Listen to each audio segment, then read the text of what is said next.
Hello అండి అందరికీ. ఇవాళ చేయబోయే రెసిపీ ఈ వేసవిలో బాడీని కూల్ చేసి మంచి ఎనర్జీని ఇచ్చే కొబ్బరి జ్యూస్ అయితే చేయబోతున్నాను. అలాగే చాలా రుచిగా కూడా ఉంటుంది.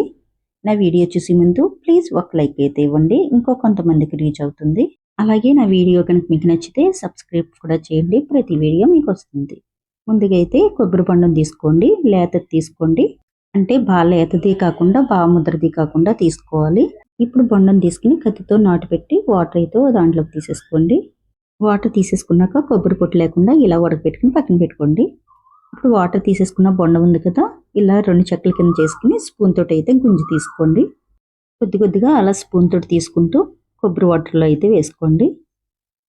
కొబ్బరి గుంజి అంతా తీసేసుకున్నాక ఈ వాటర్ తోటి సహా మిక్సీ బౌల్లో వేసుకోండి. మిక్సీ జార్లో వేసేసుకున్నాక ఇప్పుడు సరిపడినంత షుగర్ వేసుకోండి.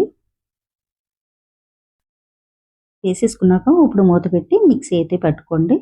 బాగా మెత్తగా కాకుండా చిన్న చిన్న ముక్కలు ఉండేటట్టు మిక్సీ పట్టుకోండి. ఈ జ్యూస్ తాగేటప్పుడు ఆ ముక్కలు తగులుతూ ఉంటే చాలా టేస్ట్గా ఉంటుంది.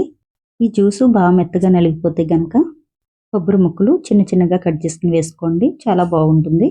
ఈ ఎండ వేడిని తగ్గించి ఎంతో చల్లగా కూల్గా ఉండే కొబ్బరి బొండంతో ఎనర్జీ జ్యూస్ అయితే రెడీ అయిపోయింది. నా వీడియో మీకు నచ్చింది అనుకుంటున్నాను. నచ్చితే లైక్ చేయండి, షేర్ చేయండి, సబ్స్క్రైబ్ కూడా చేయండి.